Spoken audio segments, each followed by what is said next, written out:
আপনি সূরাতুল ফাতিহা পড়ে ফু দিলে তখন কাজে লাগবে যদি ইমানটা পাক্কা হয়, ইমানের মতো ইমান হয়। চিল্লা এখন ঠিক কিনা? এজন্য বিশ্বনবী বললেন সূরাতুল ফাতিহাই শুধু সূরাতুল ফাতিহার একমাত্র নাম না, এ সূরার অনেকগুলো নাম আছে। এ সূরার অসাধারণ একটা নাম হচ্ছে সূরাতুশ শিফা।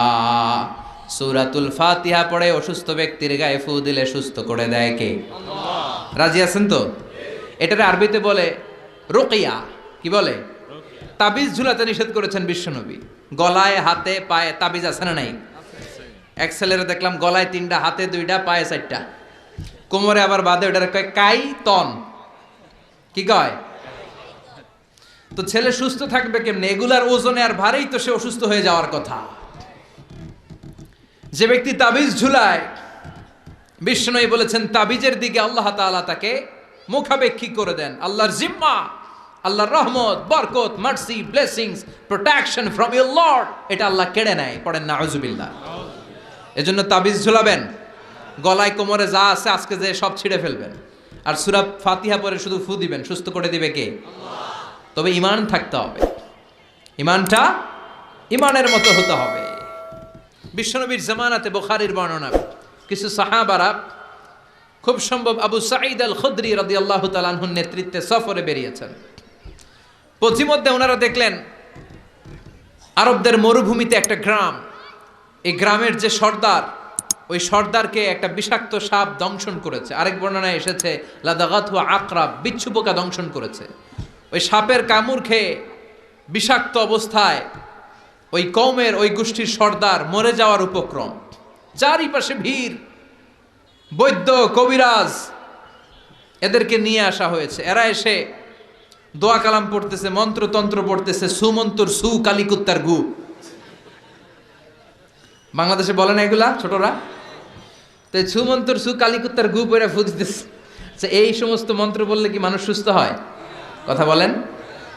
সাহাবারা বললেন আমাদের কাছে এমন মন্ত্র আছে যেটা পড়ে ফু দিলে, মানে রুকিয়া করলে, তাকে সুস্থ করে দেয় কে? আল্লাহ। এরা কেউ বিশ্বাস করে না, বলে তোমরা বেদুইন, যাও মিয়া, কি সুস্থ করবা? এই সুমন্তর সু কালিকুত্তার গুই কিছু করতে পারে না, আর তোমরা বেদুইন, নিরক্ষর, উম্মি, তোমরা রুকিয়া করবে কোত্থেকে? বিশ্বনবীর সাহাবী বললেন এমন জিনিস আমার কাছে আছে, এই জিনিস পড়ে যদি আমি ফু দিয়ে দেই, আল্লাহর মেহেরবানিতে অসুস্থ ব্যক্তি সুস্থ হয়ে যাবে। কোনো ক্রমেই যখন সুমন্তর সুতে আর কাজ হয় না, এবার বিশ্বনবীর সাহাবা আবু সাঈদ খুদরিকে এরা ধরল, আসো, এসে একটু রুকিয়া করে যাও, ঝাড়ফুঁক করে যাও। লোকজন ঠেলে সাইয়েদনা আবু সাঈদ খুদরি, বুখারীর বর্ণনা, ওই লোকটার পাশে বসলেন। বললেন কোথায় দংশন করেছে, জায়গাটা দেখালেন। উনি ওখানে হাত বুলিয়ে দিতে লাগলেন আর পড়তে আরম্ভ করলেন আলহামদুলিল্লাহি রাব্বিল আলামিন আর রহমানির রহিম মালিক ইয়াউমিদ্দিন। এরকম হাত বুলিয়ে দিতে দিতে 7টা আয়াত পড়তে দেরি, মুহূর্তের মধ্যে বন্ধ চোখটা খুলে যায়। আবার পড়ে ফু দিলেন, শোয়া থেকে এবার উঠে বসে গিয়েছে। আরেকবার ফু দেওয়ার পরে এবার বসা থেকে উঠে দাঁড়িয়ে হাঁটতে শুরু করেছে। পড়েন আল্লাহু আকবার। এবার আবু সাঈদ খুদরি বললেন তোমাদের নেতাকে সুস্থ করেছি, ছাগল দাও, ছাগল 30টা ছাগল দাও, কাতিফু গানাম, আরেক বর্ণনায় 100টা ছাগল দাও। তারা সবাই মিলে ছাগল কালেকশন করে দিল। বিশ্বনবীর সাহাবী বাপের বেটার মতো এক পাল ছাগল নিয়ে মদিনায় এলেন। মাঝপথে প্রতিমধ্যে ক্ষুধা লেগেছে সাহাবাদের।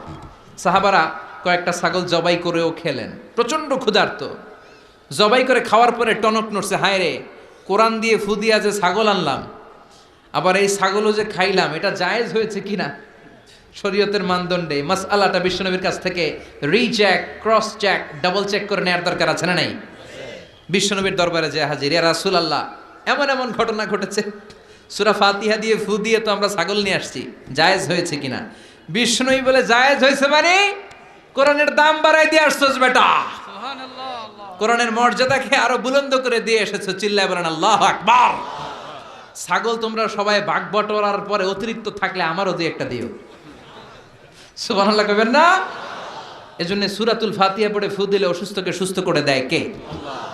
বাবুল ইস্তিশফা বিল কোরআন, সুনানি ইবনে মাজাহ একটা চ্যাপ্টারই আছে, চ্যাপ্টারের নাম হচ্ছে বাবুল ইস্তিশফা বিল কোরআন, কোরআন দিয়ে শেফা নেওয়া, রেমেডি নেওয়া, আরোগ্য নেয়া সূরাতুল ফাতিহার চাইতে সবচেয়ে বড় শেফা পৃথিবীর বুকে আর হতে পারে। আল্লাহর কোরআন সাক্ষী, এই কোরআনের ভেতরে রব্বুল আলামিন দুইটা জিনিসের ক্ষেত্রে শেফা ব্যবহার করেছেন। এক করেছেন কোরআনের ক্ষেত্রে, আরেক করেছেন মধুর ক্ষেত্রে। কোন সুবহানাল্লাহ। মধুর বর্ণনা যখন আল্লাহ দিয়েছেন তিনি বলেছেন ফিহি শিফাউন লিন্নাস। কোরআনের মধ্যেও যেমনি শিফা, মধুর মধ্যেও শিফা আছে না নাই? মধুর মধ্যে গ্লুকোজ আছে, সুক্রোজ আছে, ফ্রুক্টোজ আছে, ক্যালসিয়াম আছে, ক্যালোরিজ আছে, ভিটামিন আছে, মিনারেলস আছে, আপনার যা যা দরকার সব আছে। কারণ মৌমাছি যখন বিভিন্ন গাছের লতা পাতা থেকে, ফুল থেকে রস সংগ্রহ করে আনে, ওই গাছগুলোর মধ্যে বনাজি গাছ আছে না নাই? ঔষধি গাছ। ওই এলাকার যত বনাজি গাছ, ঔষধি গাছ, ঔষধ সমৃদ্ধ উপাদান নিয়ে এই মধুকে আল্লাহ তাআলা তৈরি করেছেন। কোন সুবহানাল্লাহ। এজন্য বিশ্বনবীর খাবারের তালিকায় সবসময় কমন থাকতো মধু। মধু আছে যেখানে বিশ্বনবী খেতেন। মধু গিফট করলে বিশ্বনবী সেটা রিসিভ করতেন। পারফিউম বিশ্বনবীকে কেউ দিলে বিশ্বনবী পারফিউম নেয় নাই, এরকম পাওয়া যায় না। ভালো মধু দিলে খেতেন, কিন্তু দুর্গন্ধযুক্ত মধু দিলে বিশ্বনবী খেতে চাইতেন না। বিশ্বনবীর খাওয়ার একটা স্টাইল ছিল, উনি যেটাই খেতেন ভালোটা খেতেন, বাসি কিছু খেতেন না। সুবহানাল্লাহ পড়েন। আমরা মাঝে মাঝে বাসি ডাল, বাসি ভাত, বাসি তরকারি মেরে দেই না? এটা কিন্তু ক্ষতিকর। বিশ্বনবী বাসি কোনো খাবার কখনো খেতেন না। মধুর মধ্যে একটা দুর্গন্ধযুক্ত মধুর প্রকার আছে, এটাকে বলে মাগাফিরের মধু। বিশ্বনবী কখনো মাগাফিরের মধুতে টাচ করতেন না। বিশ্বনবী রুটি খেতে পছন্দ করতেন, কিশমিশ খেতে পছন্দ করতেন, ছাগলের বাজুর গোশত মানে সিনার গোশত খেতে পছন্দ করতেন, মাশরুম খেতেন বিশ্বনবী, মাশরুম, রুম্মান খেতেন, ডালিম ফল খেতেন, দুধ খেতে পছন্দ করতেন, লাউ খেতে পছন্দ করতেন, জব খেতেন, বার্লি খেতেন, খেজুর আরবিতে বলে তামার বালাহ, এগুলো খেতে বিশ্বনবী পছন্দ করতেন। এই সবগুলোর ভেতরে পর্যাপ্ত প্রোটিন আছে না নাই? এজন্য মধুর ভেতরেও আল্লাহ শিফা দিয়েছেন, সূরাতুল ফাতিহার ভেতরেও শিফা দিয়েছেন। চিৎকার করে পড়তে হবে আল্লাহু আকবার। এরপরে বিশ্বনবী বলেছেন এই সূরার আরেক নাম হলো সাবউম মিনাল মাসানি, মানে নিত্য পাঠনীয় সপ্তবাক্য। ওয়ালাকাদ আতাইনাকা সাবআম মিনাল মাসানি ওয়াল কুরআনাল আযীম। আল্লাহ বললেন নবী, আমি আপনাকে নিত্য পাঠনীয় সপ্তবাক্য দান করেছি, পাশাপাশি কোরআনে আযীম দান করেছি। পড়েন সুবহানাল্লাহ। সূরাতুল ফাতিহার আরেকটা নাম হচ্ছে সাবউল মাসানি। সবাই আওয়াজ করে পড়েন সাবউল মাসানি। তাফসীর মাহফিলে এসে কিছু শব্দ শিখে যেতে হবে। I consider all the sitting people in front of me my student. আমি যখন বক্তৃতা করি আমি মনে করি যারা শুনছে তারা আমার ছাত্র।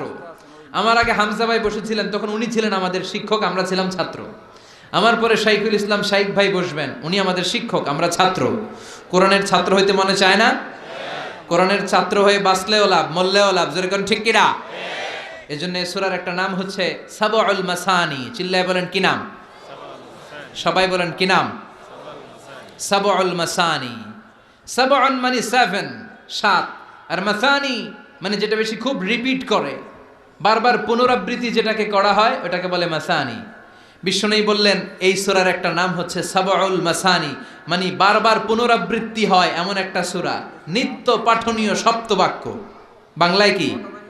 নিত্য পাঠনীয় সপ্তবাক্য। যে 7টা বাক্য নিত্য পাঠ করতে হয়, নিত্য তেলাওয়াত করতে হয়, প্রতিদিন পড়তে হয়। যারা ফরজ নামাজটা পড়ে, শুধু ফরজ যদি পড়েন, প্রতিদিন 5 ওয়াক্তের ফরজ পড়লে কমপক্ষে 17 বার এই সূরাটা দিনে পড়তে হয়। যারা সুন্নাত সহ পড়েন তাদের প্রতিদিন কমসে কম 32 বার এই সূরাটা পড়তে হয়। রফিক ভাইয়ের বয়স কত হয়েছে? রফিক ভাই প্রায় 50 বছরের কাছাকাছি। আমরা আল্লাহর কাছে দোয়া করি আরো 50 বছর বাঁচায় রাখুন।